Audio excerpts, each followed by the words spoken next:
안녕하세요. 역사 속 그날 그 이야기 속으로 들어가겠습니다. 붉은비에서 강빈의 초소를 덮쳤다.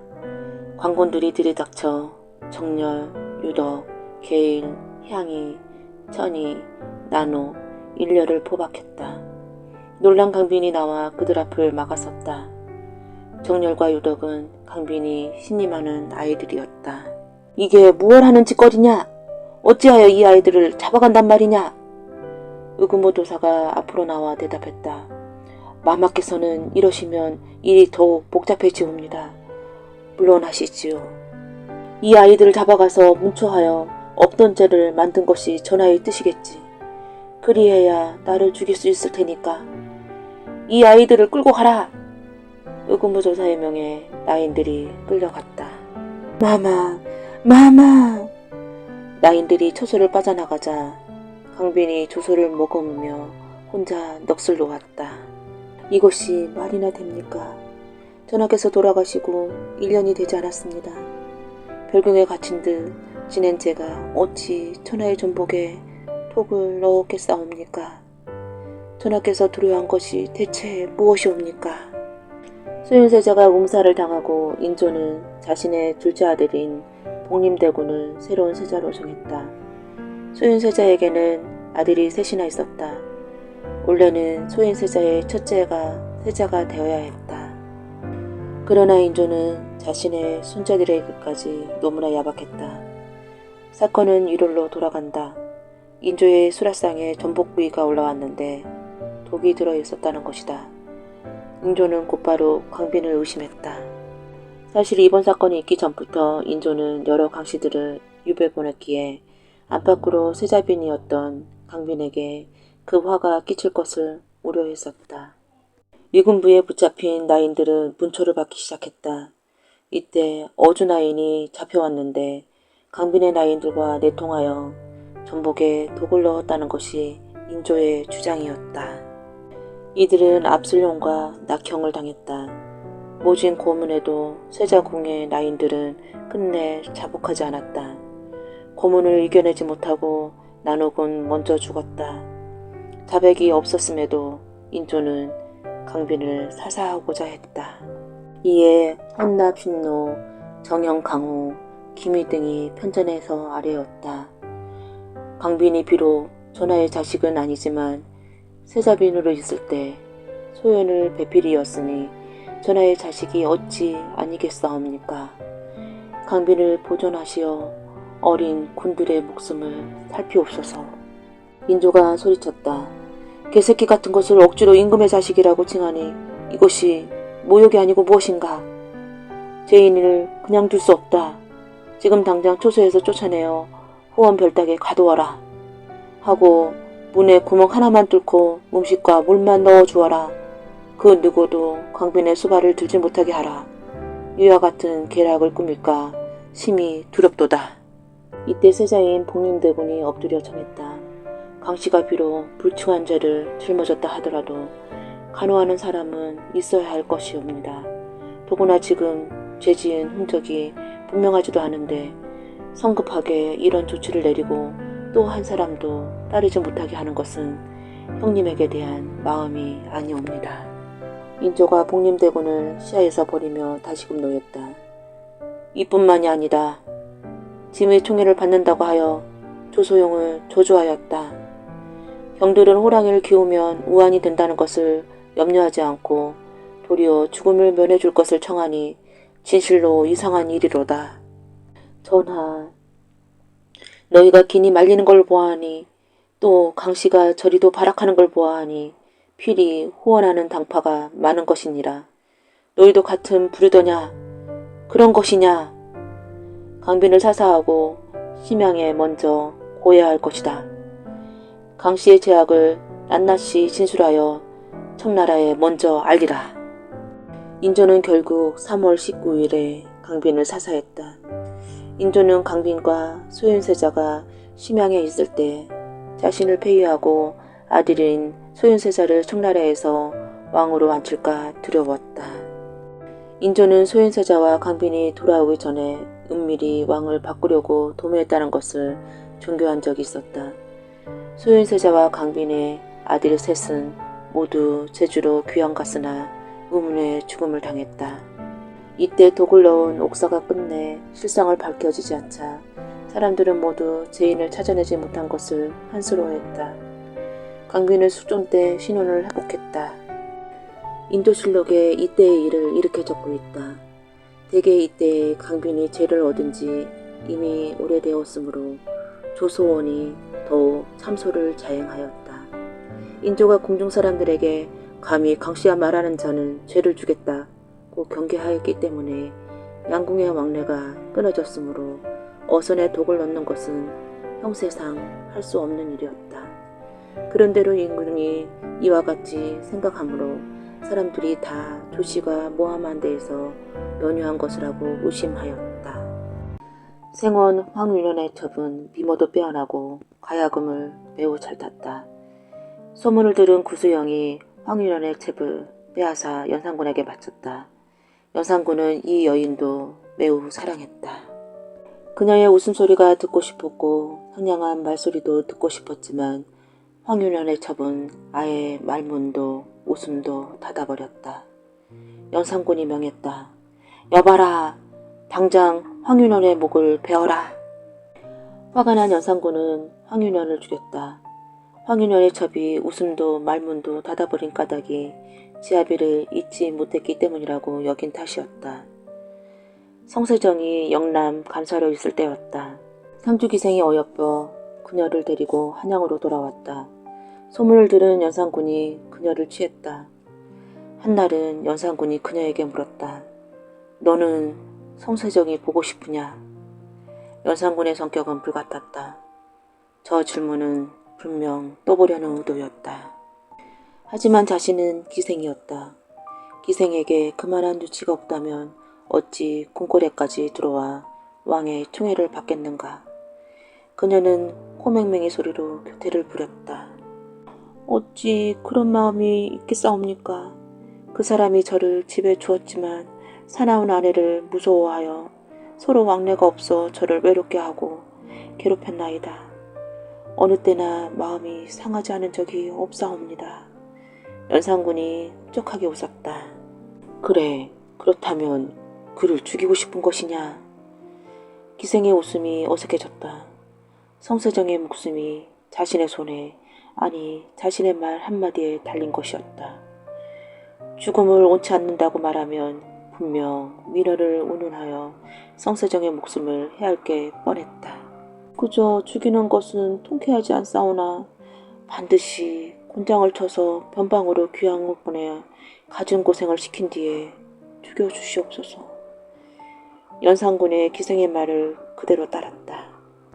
성세정은 3번이나 귀양지를 옮겨다니며 거의 죽을 뻔하다가 중종이 왕위에 오르며 목숨을 건졌다.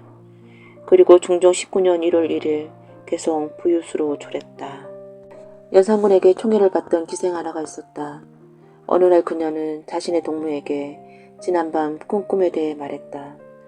나 간밤에 예전 주인을 보았어. 그런데 기분이 좋지 않았지 뭐니? 무슨 꿈이었기에 그런 게야. 얼굴이 오뚝한 게 꼭 죽은 사람 같았어. 그래서 오늘은 기분이 좋지 않아. 하필 이 이야기를 지나가던 연산군이 듣게 되었다. 연산군은 즉시 쪽지를 써서 내시에게 전달했다. 연산군이 꿈 이야기를 꺼냈던 기생과 함께 침소에 들었다. 조금이 있으니 나인이 은쟁반을 들고 들어왔다. 기생이 물었다. 전하, 이것이 무엇이옵니까? 열어보겠느냐. 기생이 얼씨구나 한껏 들떠 그러겠노라고 고개를 끄덕였다. 기생이 연탁 위에 얹힌 은쟁반의 뚜껑을 열었다. 기생의 찢어지는 비명이 곤레에 퍼졌다. 은쟁반 위에는 그녀가 언급했던 전 주인의 머리가 올려져 있었다. 연산군이 재미난 구경거리라도 본 듯 웃었다. 지 그러는 게냐? 내 전 주인이 그리도 걱정하기에 데려왔거늘. 연산군은 기생도 아울러 죽였다. 죄인 이윤영의 집을 곽수기에게, 곤주의 집을 남천군 이쟁에게 주어라. 연산 11년 6월 27일 연산군이 명했다. 이날 사건의 자초지종은 이러하였다. 이쟁이 연산군에게 곤주의 집을 하사받은 것은 그의 아내 채씨 때문이었다. 연산군은 채씨와 간통했는데 연산군의 총애를 받던 채씨와 이쟁은 한순간 죄인이 되고 말았다. 채씨가 이쟁 몰래 연산군뿐 아니라 친척인 홍준과도 관통해온 것이었다. 이와 같은 사실이 폭로되어 모든 것이 몰술당했다. 알성잡기에 보면 연산군을 이렇게 논하였다. 대개 연산군이 본성을 잃은 것은 윤씨가 폐위된 데 원인이 있는 것이지만 왕위에 처음 올랐을 때에는 잘못 슬기롭고 총명한 임금으로 일컬어졌다. 누구의 글씨요? 술에 취해 흥청망청하던 연산군이 돌연 눈을 가느다랗게 뜨고 병풍에 쓰여진 글씨를 가리키며 물었다. 그 순간 여흥에 취해 있던 임사홍의 표정이 굳어졌다. 아 불사, 내 진작 저 병풍을 치웠어야 했는데. 임사홍이 당황하며 미처 대답을 못하는 사이 연산군이 천천히 병풍에 쓰인 글씨를 읽어내려갔다. 무슨 인구가 같이 나라를 다스리면 천하를 절로 태평해지는 것을 어찌하면 진시황제는 백성을 괴롭히는가. 나라 안에 일어나는 화는 모르고 공연히 오랑캐만 막으려 만리장성을 쌓았네. 병풍의 글은 다름 아닌 임사홍의 아들 이미재가 지은 것이었다. 임사홍에게는 아들이 4명 있었는데 이들 중 둘은 임사홍 자신의 입지를 확고히 하기 위해 수단으로 왕실의 공주나 옹주와 혼인시켰다. 희재를 제외한 아들 셋은 부전자전이라는 말처럼 아비를 닮아 가진 악행을 서슴지 않고 저지르는 패륜 아들이었다. 특히 넷째 아들 숭재는 어느 대감의 첩을 빼앗아 연산군에게 바치기도 하였다. 그러나 희재만은 자신의 아비와 달리 소신 있는 선비의 길을 가며 연산군의 행포를 가차없이 비판하곤 해서 일찍이 귀황살이를 한 적도 있었다. 희재는 특히 문장이 탁월하고 글씨 또한 잘 썼는데 지금 연산군이 보고 있는 병풍의 글씨도 희재가 직접 쓴 것이었다. 임사홍의 머릿속은 아득해졌다. 그동안 자신이 쌓아온 입지가 한순간에 무너질 위기에 처한 것이었다. 어허, 어찌 대답이 없는 것이오. 대감이 쓴 것이오. 연산군은 심기가 뒤틀어진 듯 임사홍을 노려보며 원성을 높였다. 아, 아니옵니다. 실은 소신의 자식 희재가 쓴 것이옵니다. 대감의 아들이? 어허, 대감에게 그런 아들이 있었소. 글솜씨는 둘째치더라도 내용이 역 거슬리는구려. 이는 분명 과인을 두고 하는 말이 아니오. 연산군은 한 손으로 술상을 내리치며 소리쳤다. 황공하옵니다, 전하. 어찌 그런 불교스러운 자식을 그대로 두었단 말이오. 송구하옵니다, 전하. 그러지 않아도 소신 역시 그놈이 탐탁치 않아 조만간 불러다 경을 칠 작정이었습니다. 임사홍은 떨리는 목소리로 아뢰었다. 공의 생각이 그러하다면 더 이상 미룰 일이 아니지. 내 친히 그놈의 목을 베어주리다. 어서 당장 그놈을 잡아오시오. 네, 전하. 임사홍은 연산군이 자신의 아들을 죽이겠다는 소리에도 개의치 않고 즉시 희재를 잡아 대령했다. 연산군의 입가에 냉소를 머금으며 이미재를 단칼에 베어 죽였다. 그러나 눈앞에 자신의 목을 떨어지는 것을 보고도 이미 출세옥에 눈이 먼 임사홍은 모른 척 고개를 돌릴 뿐이었다. 그 후 점점 세도가 높아진 임사홍은 그간 눈의 가시처럼 여겨왔던 조선 조신들과 선왕의 후궁들을 제거하고 정권을 장악할 계력을 세웠다. 그날도 연산군은 어김없이 임사홍의 집에서 계집을 끼고 흥청망청 술을 마시고 있었다. 전하, 오늘은 유난히도 모 생각이 간절하옵니다. 아마도 전하께서 모를 많이 닮아 그러한 모양입니다. 임사홍은 연산군의 기색을 살피며 조심스럽게 말문을 열었다. 그러하오? 과인이 엄마마마를 그리 많이 닮았소? 하지만 듣자 하니 엄마마마는 방자하고 교만한 데다 투기까지 심하다고 하더이다. 그래서 그런 일까지 당한 것이 아니오. 연산군은 씁쓸하게 말했다. 아니옵니다, 전하. 어찌 그런 말씀을. 모호께서는 정숙하고 온화한 분이었습니다. 일이 그리 된 것은 다 모함을 받아서입니다. 임사홍은 눈물까지 흘리며 말했다. 모함이라니 과인이 모르는 일이 있단 말이오. 아래옵게 항공하오나 모호께서 사살을 받게 된 것은 어서 말해보시오. 어서. 임사홍이 일부러 망설이는 척하자 연산군은 다급하게 재촉했다. 실은 선왕의 총애를 받던 엄귀인과 정귀인 때문이옵니다. 뭐하라? 엄귀인과 정귀인?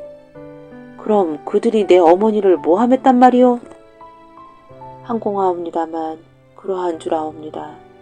그리고 그 당시 회비를 적고 주청한 자들이 아직도 조정에서 활개를 치고 있으니 이 어찌 황망한 일이 아니겠사옵니까?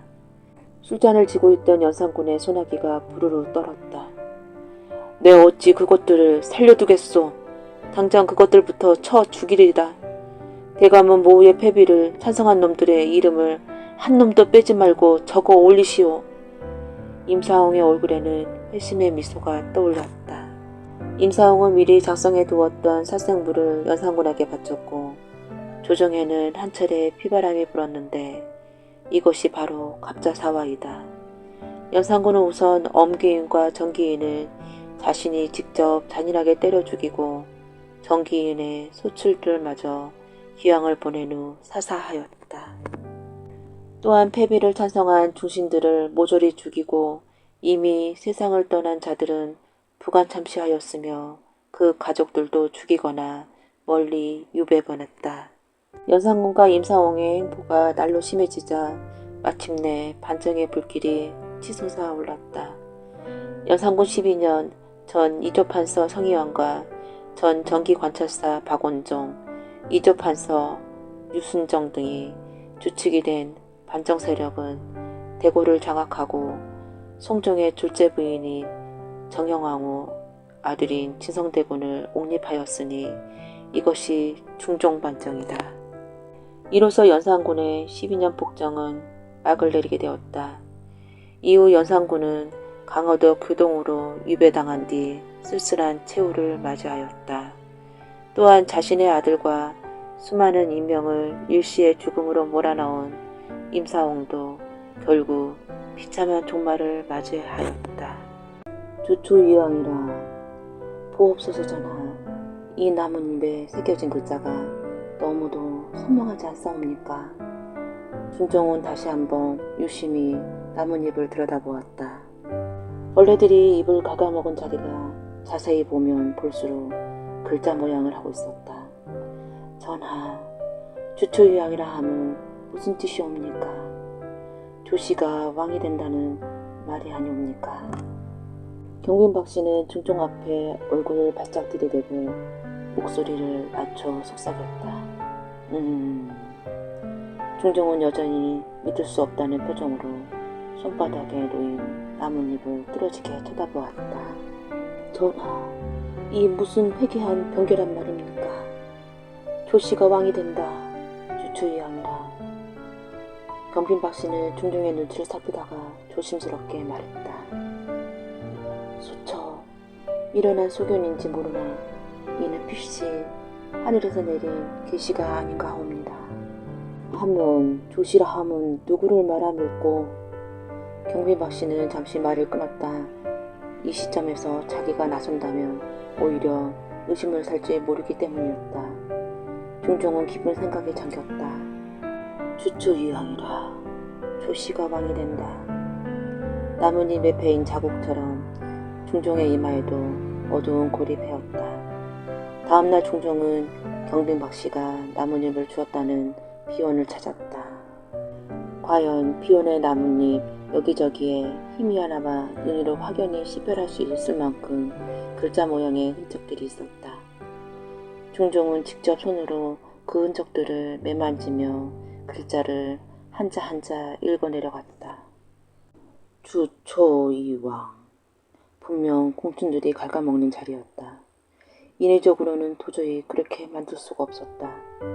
조씨가 왕이 된다면 과연 누구를 말하는 것일까? 중종은 어젯밤부터 내리 속에서 떠나지 않는 조시성을 가진 신하 한 사람을 애써 외면하며 지으려 하였다. 그러나 그럴수록 그 신하의 이름은 더욱 또렷하게 되살아났다. 조광조. 자신이 가장 신임하고 총애하는 명석한 두뇌를 가진 젊은 인재 조광조의 이름이 내리에 스칠 때마다 중종은 그런 생각을 하는 자신이 싫어져서 더욱 괴로웠다. 중종은 비온을 한 바퀴 돌아 느릿느릿 어전으로 돌아왔다. 나뭇가지 사이로 불러오는 바람은 시원했지만 바람에 흔들리는 무수한 나뭇잎들은 모두가 하나같이 조광조의 이름을 소리쳐 부르는 듯해서 중종의 마음은 한없이 무거웠다. 한편 중종이 비온에서 조광조를 떠올리며 번민하고 있는 동안 경빈박씨의 처소에는 심정과 남곤이 들어와 있었다. 마마, 전하께서는 뭐라 하셨사옵니까? 혹 의심하거나 미심쩍어 하시는지는 않으셨는지요? 심정과 난곤이 앞다투어 아뢰었다. 그러신 것 같지는 않았소이다. 하오며 경빈박씨의 입가에 보일 듯 말 듯 희미한 미소가 엿보였다.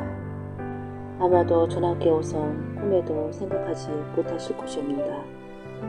지도새도 모르게 한 일입니다. 나뭇잎에 새겨놓는 것도 아니고 벌레들이 갉아먹은 자국이 아닙니까? 심정은 여전히 불안했다. 아직 안심하기에는 이릅니다, 마마. 그렇사옵니다. 조광조 그자를 죽이기 전까지는 한시도 마음을 놓을 수 없는 일입니다. 난곤도 한마디 거들고 나섰다. 그렇게도 불안하십니까? 두고 보십시오. 조광조의 목숨은 이제 경각에 달렸습니다. 경빈박씨가 확신에 찬 목소리로 심정과 난곤의 불안한 마음에 세기를 박았다.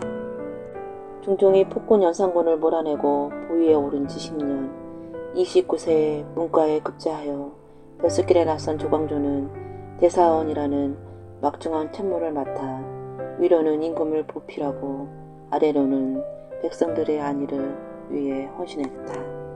조광조는 중국의 요순 임금 시대의 태평성제를 꿈꾸며 그것을 재현해보려 했던 것이다. 조광조의 정치 성향은 다분히 개혁적이었다. 그는 부당하고 불합리하다고 판단되면 즉시 중종에게 직언하여 고칠 것은 고치고 해할 것은 해하도록 했다. 중종은 조광조를 신임했고 아꼈기에 그의 말이라면 될 수 있는 한 받아들이고 수용하려고 했다. 조광조가 고려 말기에 전몽준의 충신이니 공자묘에 종사해야 한다고 아뢰었을 때나 사육신의 정당함을 아뢰고 그 충조를 높이 기려야 한다고 했을 때나 선왕 때부터 있었던 속독설을 미신의 본거지라 하여 폐하여야 한다고 주장했을 때에도 중종은 이 모든 것을 조정 원로대신들의 반대를 무릅쓰고 받아들였다. 조광조는 개혁의 강도를 더욱 강화하여 탕관오리를 가려 하직시키고 부정부패를 저지르는 관리들을 발본세곤하여 낱낱이 그 죄를 중종에게 아뢰었다. 중종은 그런 조광조의 개혁정치에 든든한 배후 역할을 할 만큼 그를 절대적으로 신임했다. 그러나 조광조는 비록 유림의 탄탄한 기반을 바탕으로 열렬한 지지를 받았지만 조정의 원로대신들에게는 눈의 가시 같은 존재였다. 그런 조광조가 중종에게 원로대신들 중 공적이 없는 대신들의 훈작을 없애야 한다고 주청하자 대신들의 반발은 극에 달했다. 중종도 그 점에 대해서는 쉽사리 조광조의 청을 받아들일 수가 없었다. 원로 대신들은 연산군을 폐위시키고 중종을 옹립한 이른바 반정공신들인데다 이미 10년 전에 내린 훈작이었기 때문에 이제 와서 그 일을 재론한다는 것은 여간 껄끄럽지가 않았던 것이다. 중종이 원로 대신과 조광조 사이에서 갈등하고 있을 때 조광조를 없앨기에만 엿보고 있던 원로 대신들은 조광조를 제거할 흉계를 꾸미고 있었다.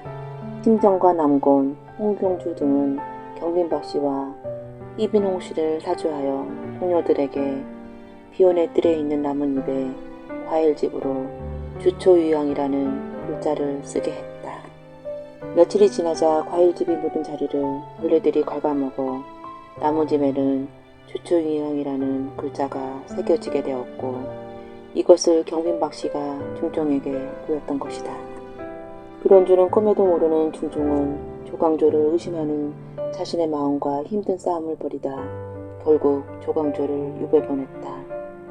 조정 원로 대신들은 여기에 만족하지 않고 날마다 중종을 아련하여 조광조에게 사약을 내릴 것을 간언했고 다른 신하들도 조광조가 젊은 세력을 규합하여 역모를 꾸미고 있다고 입을 모았다. 그러나 조광조를 아끼던 중종은 쉽게 결단을 내리지 못하고 있었다. 이렇게 조정의 공론이 들끓는 사이 조광조를 살리기 위해 전국 유성들이 일제히 상경에 도성 앞에 모여 매일같이 상소를 올렸다. 조광조를 지지하는 세력에 유기감을 느낀 중종은 결국 그에게 사약을 내렸다.